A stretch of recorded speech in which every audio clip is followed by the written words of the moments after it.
welcome everybody. I know we've got quite a few people online that have joined us. We're really excited to have you with us at this media launch of the Determinants of Voter Choice in the 2024 National General Elections report, which we are launching today. And we hope that there will be great interest in some really interesting findings that have emerged. We're excited to have a panel with us today.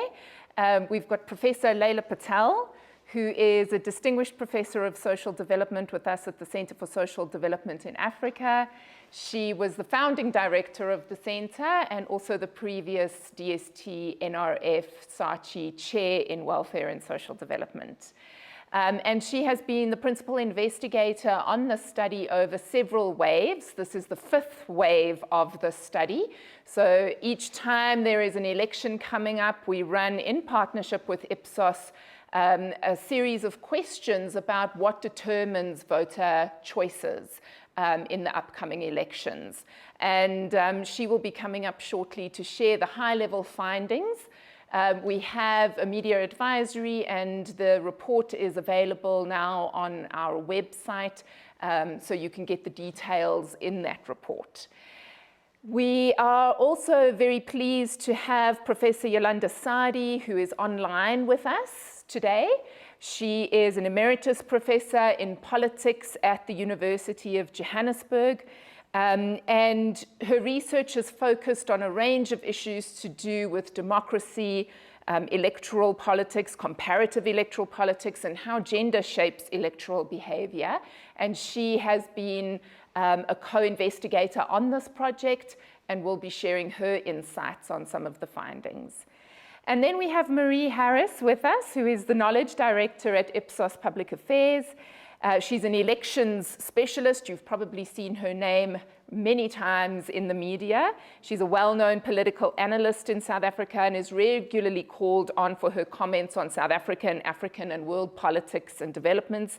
She especially loves the excitement and uncertainty of election work. And we know that the Ipsos poll is perhaps one of the most reliable polls, which is why we chose to partner with Ipsos in the data collection for this study. So we're very excited to have this esteemed panel, and we're very much looking forward to what has come out of this research. So I'd like then to call on Professor Laila Patel to talk us through what the findings of the study are showing.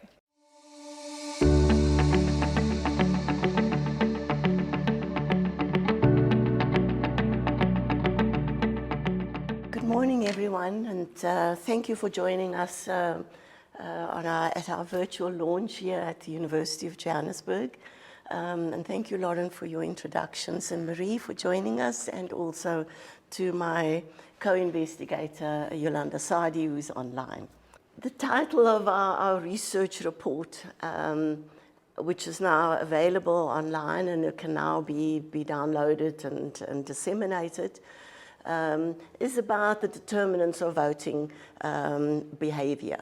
And so we've kind of nailed this down to saying, well, what factors influence voter choice in South Africa and in this particular election? And our focus is very much on the current findings of this election. So why do people vote for a political party? And as voters are heading to the polls on the 29th of May, they are not spoiled for choice. The IEC says that there are 315 political parties, these are the national ones that I was able to add up, are registered for the national elections, and I thought another over 200, I think, are registered for provincial elections. So how will voters make their choices? And this is unusual to have the choice that people have, which makes the decision-making probably obviously more difficult. So the questions that we asked is what factors are likely to influence their decision-making. And today we share the findings from our latest survey on voting behaviour conducted at the end of 2023 by Ipsos. It's usually done in the last quarter of each year.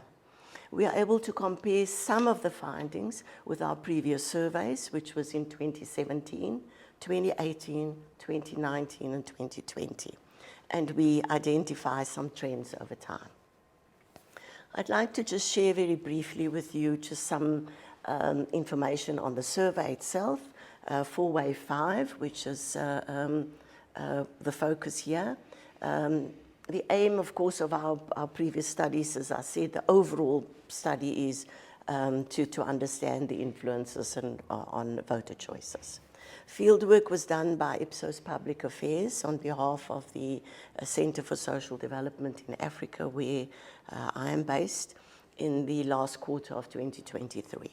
The sample size was 3,600 initially, but for this analysis that I'm sharing with you, it is 3,511. It is a nationally representative sample. It was drawn, it was stratified by province and smaller geographic areas. The features of the survey it's a face-to-face survey. It's conducted with people in their homes, in their home languages, and at randomly chosen households. The error margin is 1.8%. Before I launch into some of the findings, it's perhaps important just to stop a little bit and to talk about the models of understanding voting behaviour.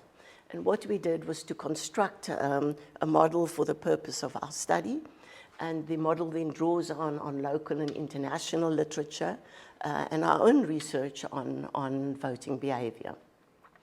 So these are some of the theories then that I want to just mention briefly that we use to test in our study.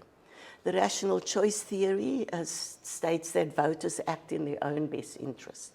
They make strategic choices about the parties that they want to support and that this aligns with their needs. A second theory that we also test is on clientelism, or what's known as patronage. And in our case, we look at social grants and the view that is out there that grants might be a form of vote buying. Thirdly, there's the sociological model, which identifies a set of demographic factors that influence voting. And this is age, race, gender, your location, or where you live, and of course, socio-economic status. Other factors or explanations of, that are considered in our model are socio-economic factors. So we have questions on jobs, services, and the desire for a better life. Governance also features prominently, and here the focus is on trust in institutions, trust in the presidency, parliament, and the ANC government. Party loyalty is a very strong indicator that we also test in our model, and or party identification, as it's often referred to. And here the view is that voters tend to favour the party that they've traditionally supported, or put another way, the party that brought freedom and democracy to South Africa. Party leadership is something that we've tested in the fifth wave because it's come up before. Who the leader is of the party might motivate them to vote for a particular party. And this is in a generic sense, and this applies to all political parties, not only the main parties or the governing party. And lastly, we look at the Ramaphosa factor.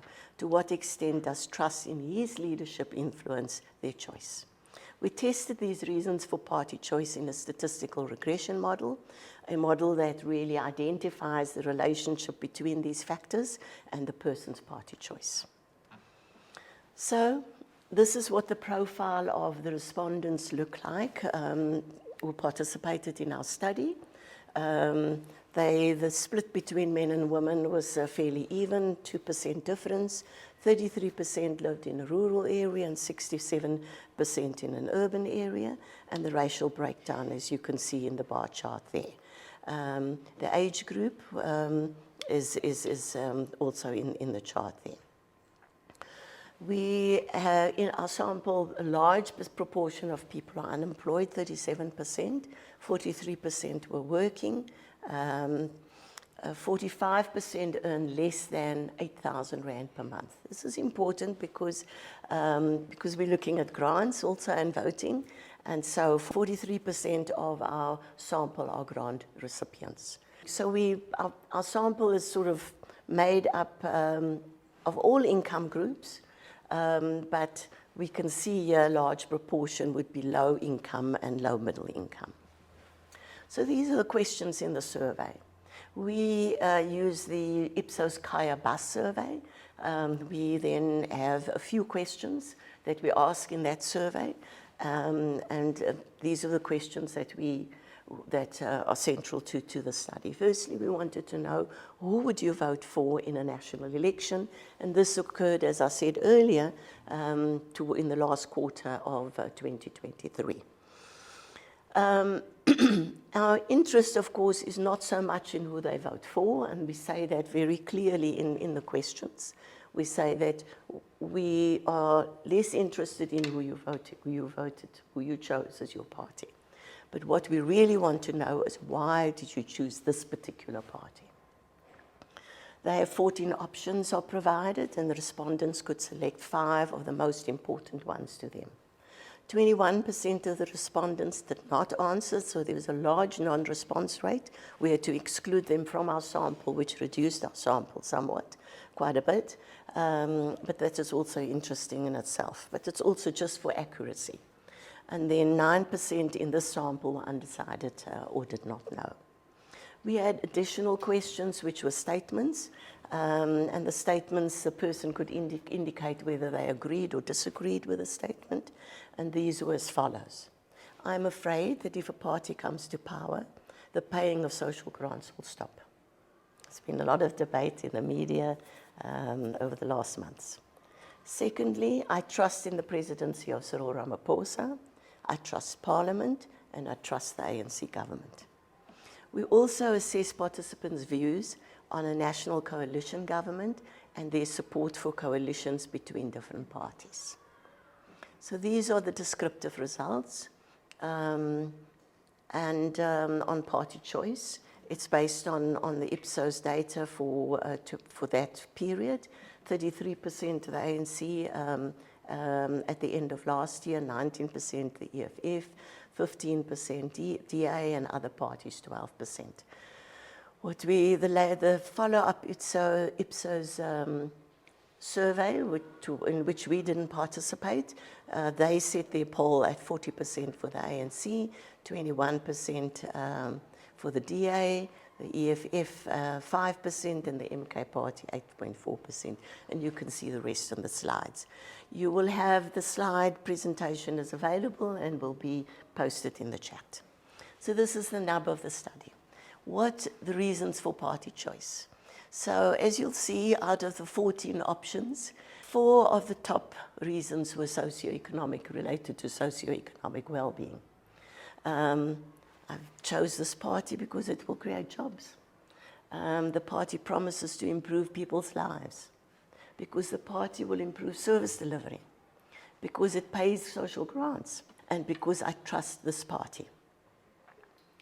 And of course, the party brought freedom and democracy to South Africa. So there's a tie for the 5th choice, which is 40%. I trust the party, and also I trust the party that brought freedom and democracy.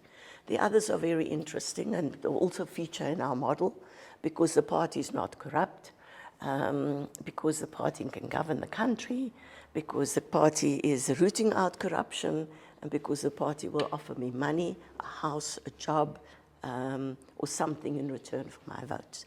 And that, interestingly, was only 18%.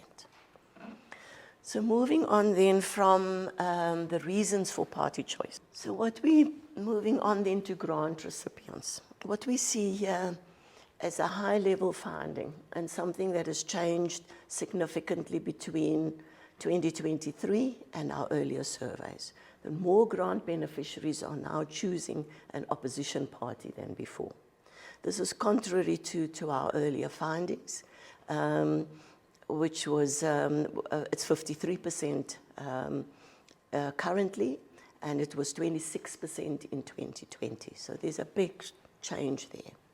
The grant recipients also increased since 2020 due to the social relief of distress grant that was introduced. And lastly, important to notice that grant recipients show marginally stronger support for the ANC, an 8% benefit, I would say, up 1% from 2020, but it was also as low as 5% in 2017.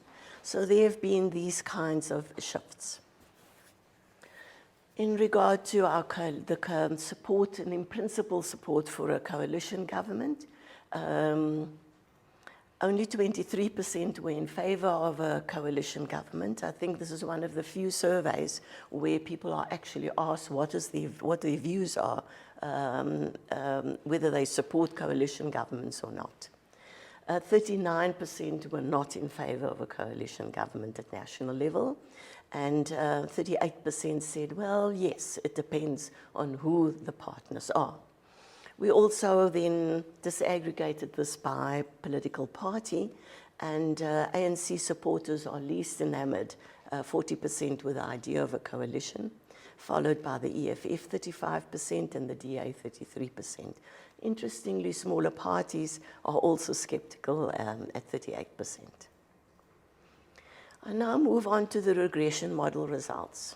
And there are three main findings here that we want to share with you.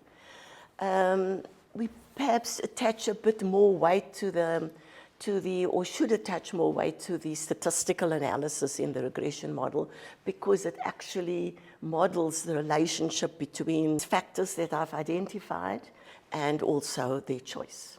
And so this gives us a pretty good indication of what influences or drives people's choices.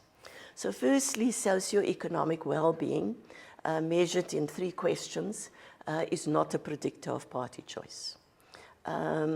So we asked them, I'm motivated to choose this party because it pays grants, promises to improve people's lives, and it will improve service delivery. Now, I can see already that there would be a lot of questions about this because this is quite puzzling. One would just automatically expect that if the top reason was a desire for jobs, for example, services, etc. So this is contrary to what one would expect. But there was not a statistically significant relationship between these variables. This does not mean that socioeconomic well-being is unimportant to voters, because it features prominently in their top 4 reasons. We think a way to interpret this is that the findings suggest that the voters anticipate that by voting for their party, their lives will improve. But that other factors also matter to them, not only socioeconomic well-being. And it's a little bit complicated. We can, if there are questions, I'm happy to discuss this, but it might be that socioeconomic well-being is a mechanism or pathway through which the analysis works. Our second main finding is that fear of loss of a grant is no longer a predictor of party choice. Now, this was a predictor in our 4 successive surveys, 2017 to 2020, and it was highly statistically significant. But this is not the case in this election. So the question, I suppose, is why is this so? We think that previously women and the elderly were the largest number of grant recipients before the introduction of the SRD, which since its introduction in 2020 reached between 6 and 10 million people at different times. Some of them also overlapped with the other grants, such as the child support grant. Now, many recipients are young and unemployed adults with different party loyalties, and grant beneficiaries seem more secure in their right to social assistance. We also see that when the grants seem to be such an important part of the fabric of the society, then its acceptance of the right to social assistance is probably more prevalent now than before. But what is also important is that we've reviewed the the manifestos or charters of the political parties, and many opposition parties have endorsed social grants and seek to expand or increase the value of the grant. And we will upload that analysis of the party charters. For example, the DA has recently, has come out strongly support Action South Africa, Rise Mzansi, the multi-party group charter, and so on. Moving then to the last high-level set of findings, and this is relates to the top 6 factors that influence party choice. I compared with our 2020 findings just to see how it has shifted. And we start then with high-level trust in governance. Here we see that in 2024, people who selected this as the reason for their party choice, trust in governance, that is in Parliament, in the presidency, and in the ANC government, are 2.5 times more likely to vote for the ANC, compared to 2 times more in 2020. Corruption features very strongly. So the parties, the people who value parties that are committed to rooting out corruption, is the next predictor that is highly significant. In 2024, 61% of respondents who selected this option were 61% more likely to vote for the opposition than the ANC. In regard to socio-demographic factors, we see that older persons, people are 29% more likely to vote for the ANC in 2020, but this time around it's 55% more likely to vote for the ANC compared to someone aged 18 to 34. And I'll speak about the youth vote in a minute. Then there's trust in the party. We didn't ask this question before, so it's the first time that we specifically posed this question. And the person who selected this was 37% more likely to vote for the ANC. So although this is a party, trust in the party leader is a generic, applies to all parties, those who chose the ANC, who chose this were more likely to vote for the ANC than an opposition party. Party loyalty, this is the party that brought freedom and democracy, is also highly significant. In 2020, 26% of people who chose this as their reason for selecting their party, they were 26% more likely to vote for the ANC. But this time around, it is 59% more likely to vote ANC. So party loyalty is featuring very strongly this time around. And I guess it's a contested election, there's a lot more competition, and that might be the explanation, and our discussants hopefully will pick up on this. And then lastly, the Ramaphosa factor. We were able to measure this from 2017, this time we see that person who selected Ramaphosa as, trust in Ramaphosa as the leader, that they were 77% more likely to vote ANC over an opposition party compared to 60% in 2020. So there has been a 20% increase in his popularity or support for the president, and he's certainly trending above that of his party.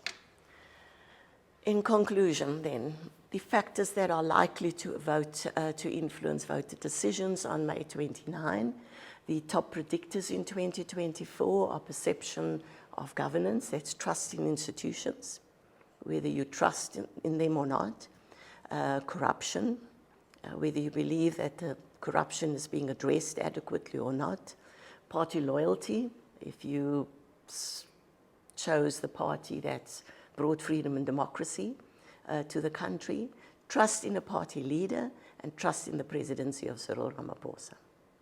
Predictors are consistent over the 5 surveys, but with some changes at different times. So the contextual changes is the COVID-19 pandemic. So at that time, there was support for government because the respondents felt that government was handling the pandemic very well. When we started the survey in 2017, there was the end of the Zuma leadership and the contestation for the party leadership. And then, of course, now we've got, the socio-economic conditions in the country, and the Zondo Commission corruption actually wasn't a factor in 2020 because the Zondo Commission was starting up and there was hope that this would lead to change. So it's also shaped by some of these contextual factors. So corruption then is the next main big predictor. Those who are concerned about corruption are more likely to vote for an opposition party, 61%. And then in relation to the sociological factors, the youth vote will matter greatly in this election. With 11.7 million registered voters, more youth voters this time.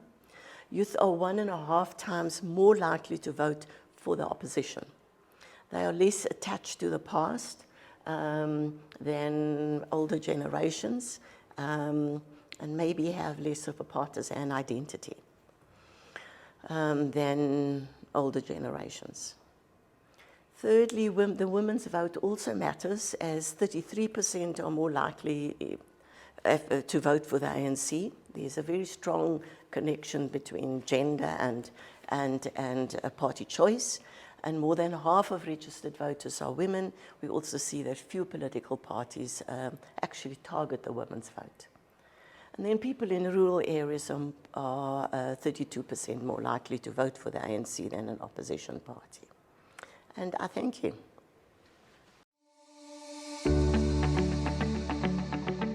A study of the opinions and views of a population reflects the thoughts and the feelings of that population during the specific time that the study is done.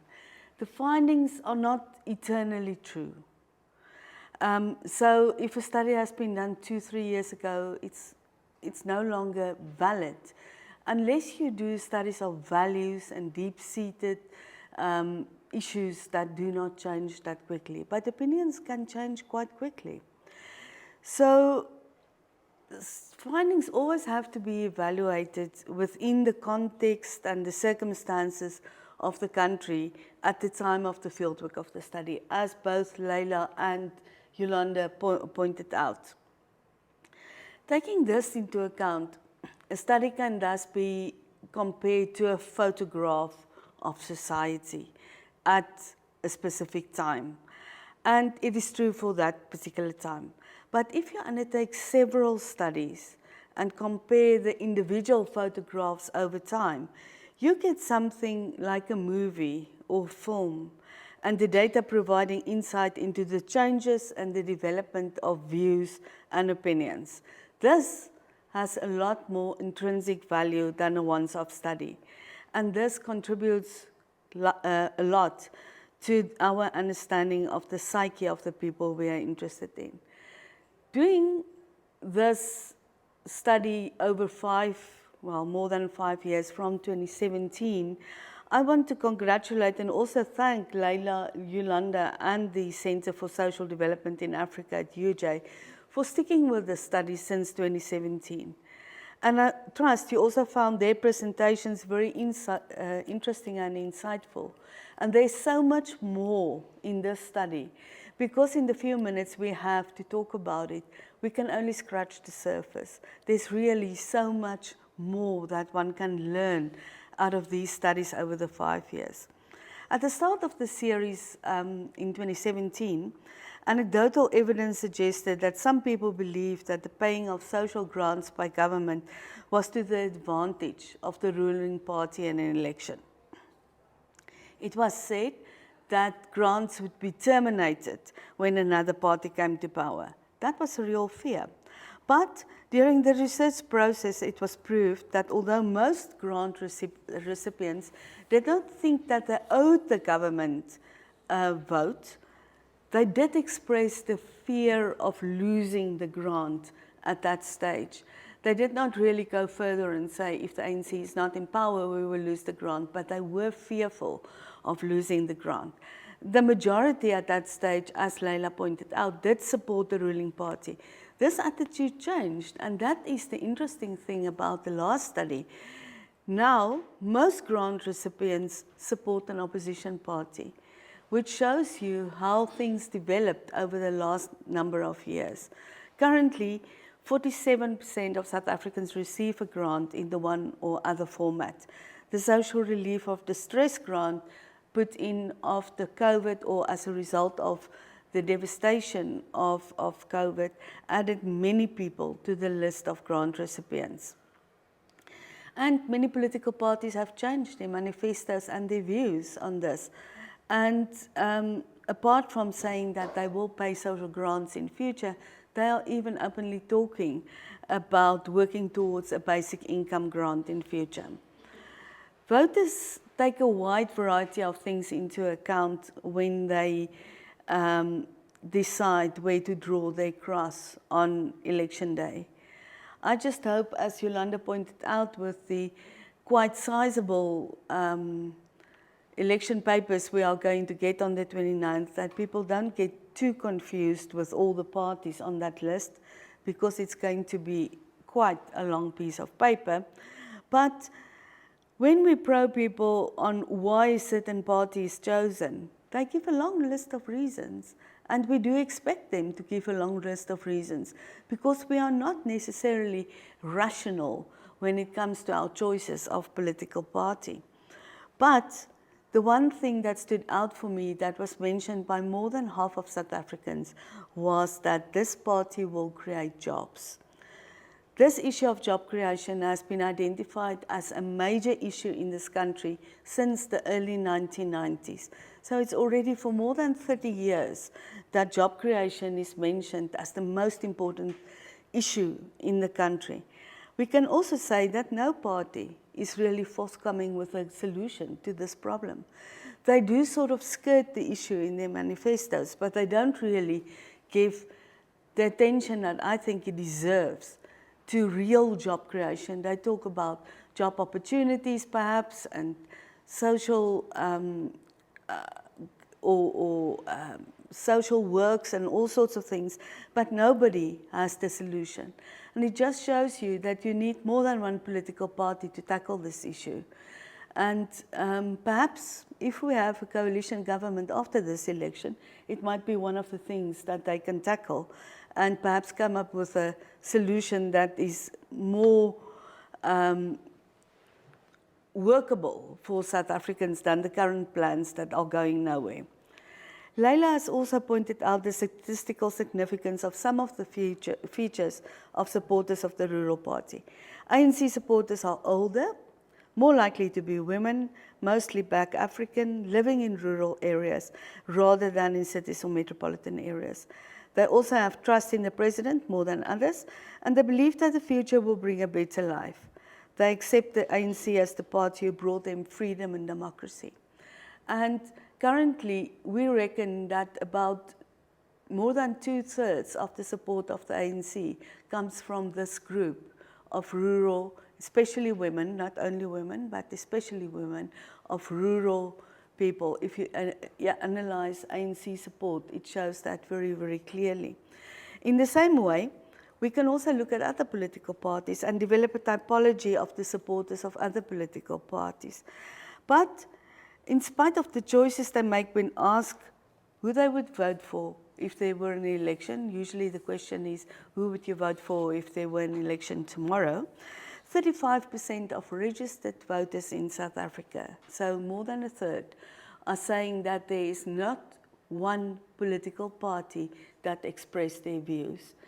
Again, showing you that the current political parties are not really answering to all the needs and wants of the electorate.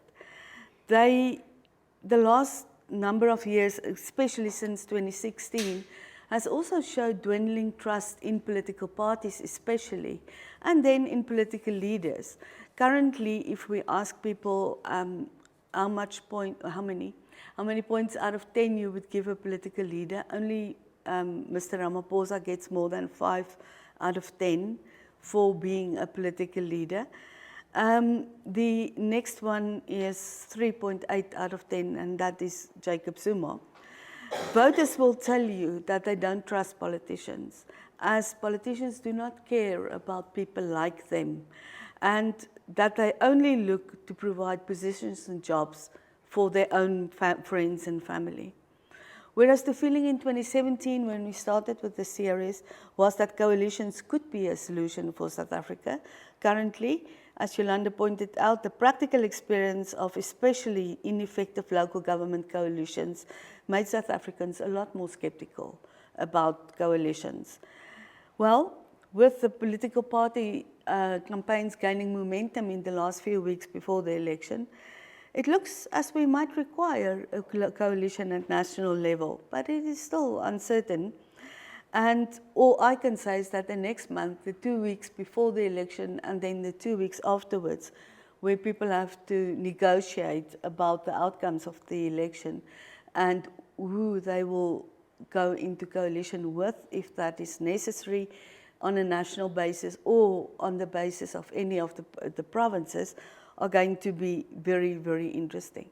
I do feel that the launch of the findings of this study during this uncertain time is very prudent and timely, and it really makes a contribution to our knowledge about the decision-making processes of voters.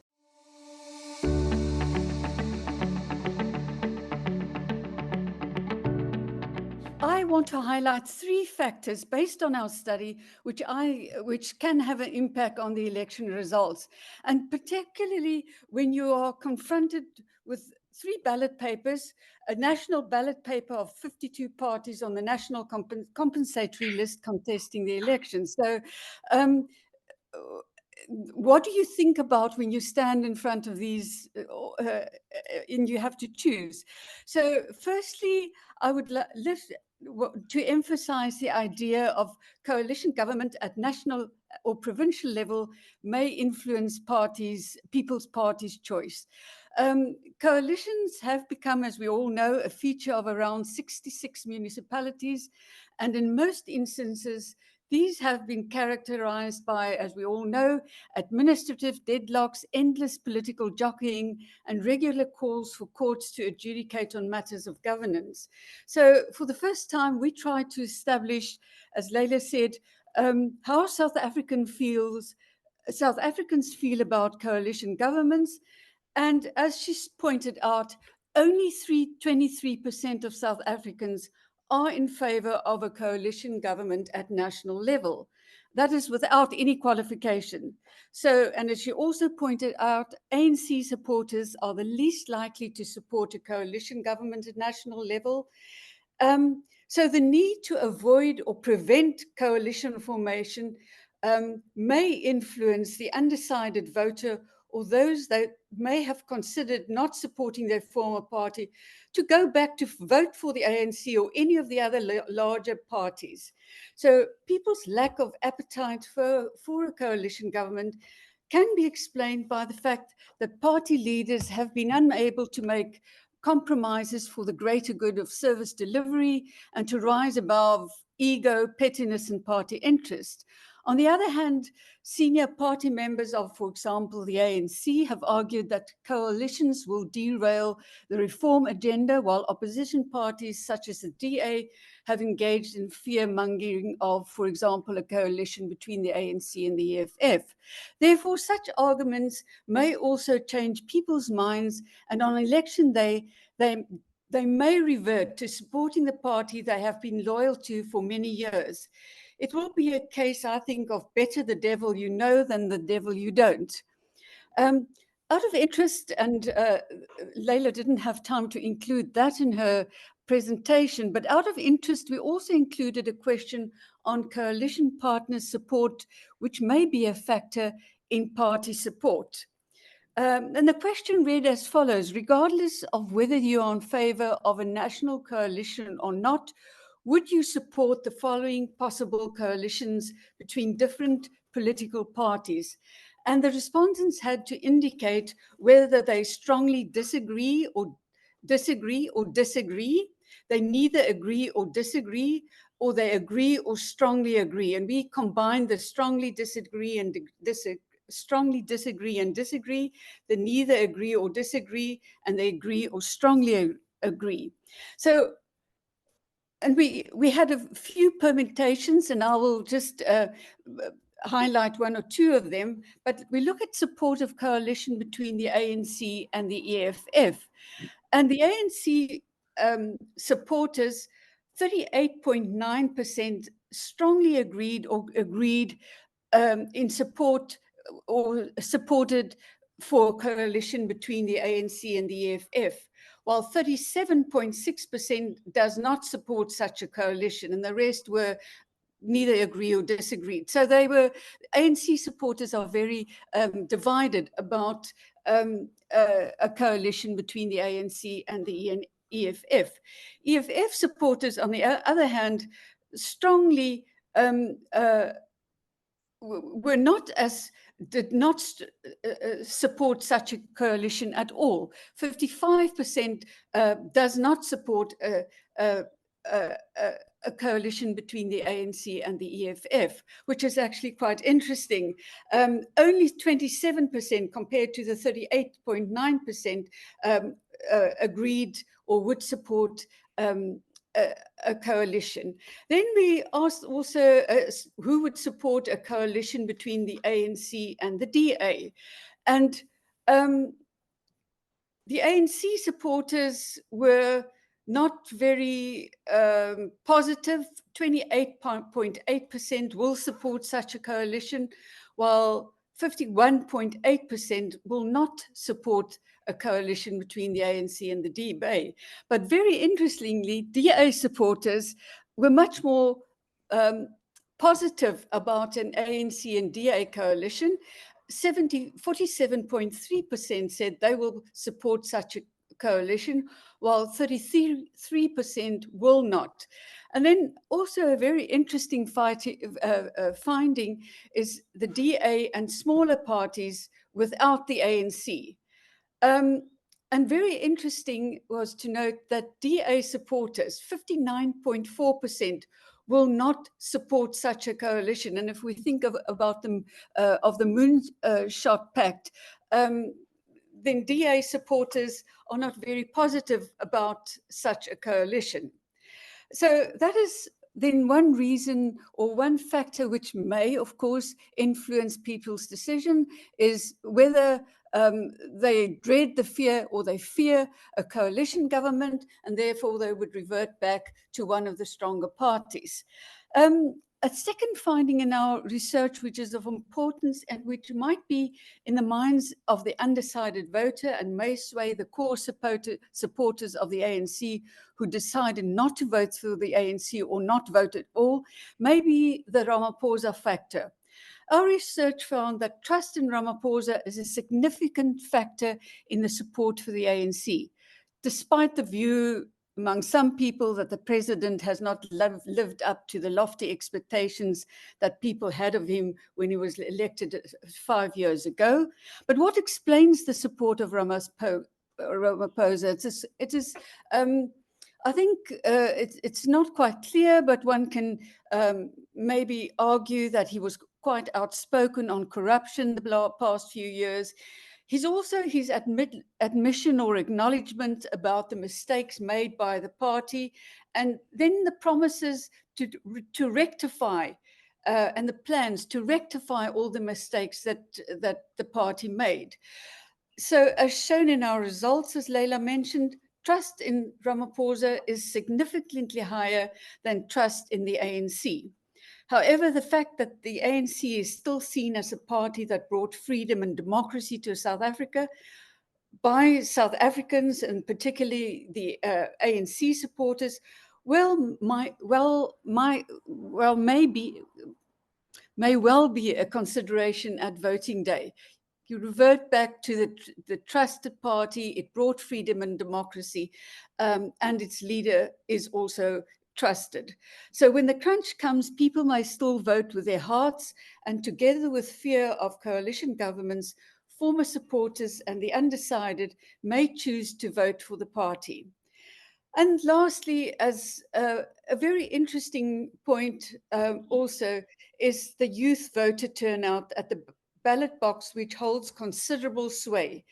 According to the IEC, 40% of the registered voters are below the age of 35%. So our research has shown that the youth, the age 18 to 34 years, as Leila said, are 1.5 times less likely to support the ANC in comparison with voters above the age of 60. So a high voter turnout by the youth may therefore benefit opposition parties. So there are quite a few factors then that can influence, and there I will stop now. But this is, thank you.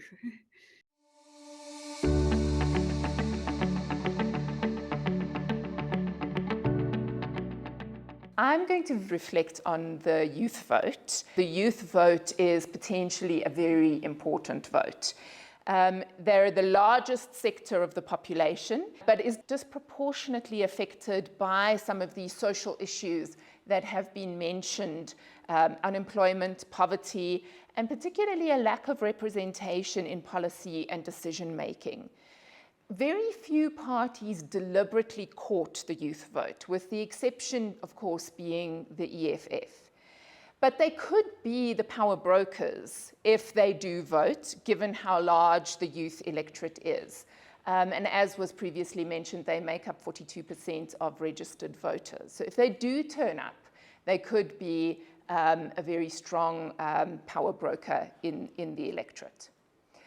Over time, many researchers have demonstrated that we've seen a trend of voter apathy amongst the youth, young people not registering to vote, or young people abstaining even if they are registered to vote. I want to make it very clear that voter apathy does not translate necessarily into political apathy. Note, for instance, the engagement of young people driving key social movements, such as the Fees Must Fall protests a couple of years ago. So as what our research has shown, previous qualitative research has shown with young people, is that they speak to a sense of disillusionment with the electoral process on the one hand. My vote doesn't actually matter. There's nobody I really want to vote for. And a disillusionment with the options on the table. And certainly at the time that we did that qualitative research several years ago, issues that have been raised by Marie in her presentation around a disillusionment, that sense of this political party, that people just get into politics to give jobs to their friends and their family, they're not interested in me. Those were some of the ideas that very much shaped how young people were thinking about voting in the first place and who they were going to vote for if they chose to.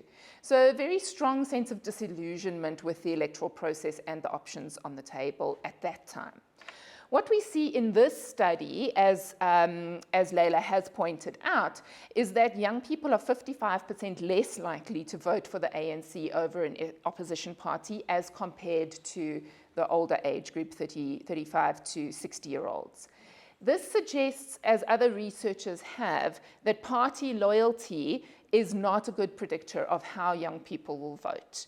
That this sense of the ruling party brought about freedom and democracy has less swing for a youth vote than it does for older people. And that potentially comes down to the fact that young people are really feeling like the ruling party hasn't delivered for them, given high rates of youth unemployment, deepening poverty for young people. Previous research also shows that young people are particularly concerned about corruption and how parties will address the real issues that they face in their daily lives. Note, for instance, how young people protested around fees must fall, eventually pushing the ruling party to acquiesce around fees for higher education. And it will be interesting to dig deeper into this research to run some statistical models that are specific to the youth vote and whether those predictors of who they'll vote for shift if we look only at this youth population. The EFF has understood youth concerns and therefore appeals to many young voters. Young people also see a younger leader of the EFF in comparison to most of the other main parties. Some analysis of the 2019 elections in the lead up to the 2019 election showed that a combination of youth choosing not to vote and those that do vote choosing the EFF was a key driver of the EFF's gains in the 2019 election. And so it will be very interesting to see, given shifts now, particularly with the introduction of the MK party, and we saw in the April Ipsos polls how that shifted support for the EFF in particular, whether these trends will continue. But certainly, I think it is true to say that political parties are not entertaining the youth vote sufficiently, and that it will be very interesting to see how working with young people to improve their engagement with the electoral process and engagement of political parties with understanding what the youth are looking for could in future years really shift what we're seeing in the election results.